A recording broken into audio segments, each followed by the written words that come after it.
अस्सलाम वालेकुम dear students. जो स्टूडेंट्स भी नस्ट एंट्री टेस्ट की, यूईटी के एंट्री टेस्ट की या एनटीएस, नेट, फास्ट प्यास और जीकी जैसी टॉप यूनिवर्सिटीज के एंट्री टेस्ट की प्रिपरेशन करना चाहते हैं तो वो हमारे बैचेस को ज्वाइन कर सकते हैं। इस दिए गए कॉन्टैक्ट नंबर पर रब्ता करके आप लोग तमाम डिटेल ले सकते हैं।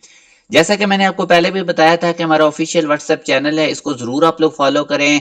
इसका लिंक मैंने इसी वीडियो के डिस्क्रिप्शन में दे दिया है। इसके थ्रू आप लोगों को यूनिवर्सिटीज के स्कॉलरशिप की अपडेट्स, डिफरेंट यूनिवर्सिटीज के जो एंट्री टेस्ट की डेट्स होती हैं स्टूडेंट्स को नहीं पता चलता, उनके बारे में आपको अवेयरनेस मिलती रहेगी। और स्टूडेंट जो इनकी यूनिवर्सिटीज के टेस्ट में अप्लाई कैसे करना है, या जो आप लोगों की डिजिटल स्किल्स की कोर्सेज होते हैं, वो भी आप लोगों को इस चैनल के थ्रू उनकी अपडेट्स मिलती रहेंगी, उनके रिलेटेड वीडियोस मिलती रहेंगी। तो जरूर आप लोग इस चैनल को फॉलो करें।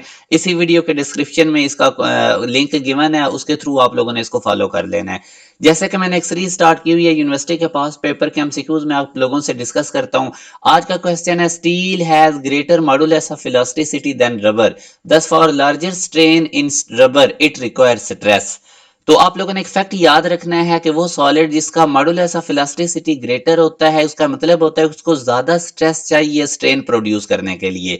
तो इस हिसाब से अगर हम देखें तो इस क्वेश्चन का हमारे पास alpha is the right answer. अब नेक्स्ट क्वेश्चन में अगर आप देखें तो दो वायर जिनका सेम मटेरियल है, सेम रेडियस है और उनकी लेंथ की रेशियो गिवन है 1:2, are stretched with the same force के साथ उनको स्ट्रेच किया जाता है। The ratio of the work done in the two cases will be. तो अब आप अगर वर्क का और लेंथ का रिलेशन देखें तो ये हमारे पास फार्मूला होता था एनर्जी स्टोर्ड इन, ये जो हमने एक डेरिवेशन भी की थी। तो बेसिकली अगर आप देखें तो जो लेंथ की रेशियो होगी वही वर्क की रेशियो होगी, इनमें डायरेक्ट रिलेशन। अगर लेंथ की रेशियो 1:2 है तो वर्क की रेशियो भी यही होगी स्ट्रेच लेंथ के अंदर, अगर हम किसी भी वायर को स्ट्रेच करते हैं। आगे वो कहता है energy stored in deform material. तो एनर्जी जो डिफॉर्म मटेरियल में स्टोर होती है वो in the form of potential energy या स्ट्रेन की फॉर्म में स्टोर होती है। तो alpha is the right answer. Next question में ये इन्फॉर्मेशन बेस है, ये काफी दफा आया हुआ है। The electrical conductivities of semiconductor ranges from, तो ये बेसिकली बुक लाइंस है। तो ये delta is the right answer. और कंडक्टिविटीज का रेसिप्रोकल रेजिस्टिविटीज होता है, तो ये भी वो आपसे पूछ सकता है, सिर्फ 10 की पावर उस केस में प्लस कर देनी है।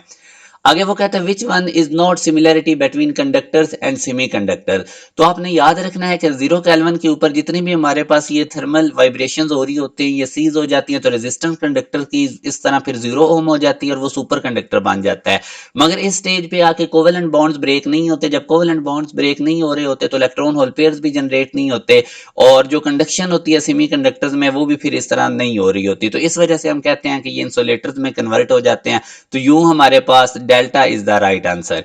हमारे ये जो बैच होते हैं ये बहुत ज्यादा कंप्रीहेंसिव होते हैं। अभी हमारा बैच 2 स्टार्ट है जिसमें आप लोगों को बड़ी कंप्लीट लेक्चर्स दिए जाते हैं, साथ साथ चैप्टर वाइज टेस्ट होते हैं। उसके बाद आप लोगों का प्रॉपर टेस्ट सेशन लिया जाता है। तो जरूर आप लोग इस बैच को ज्वाइन करें। दिए गए कॉन्टैक्ट नंबर पे, ये जो कॉन्टैक्ट नंबर है, रब्ता करके आप तमाम डिटेल ले सकते हैं।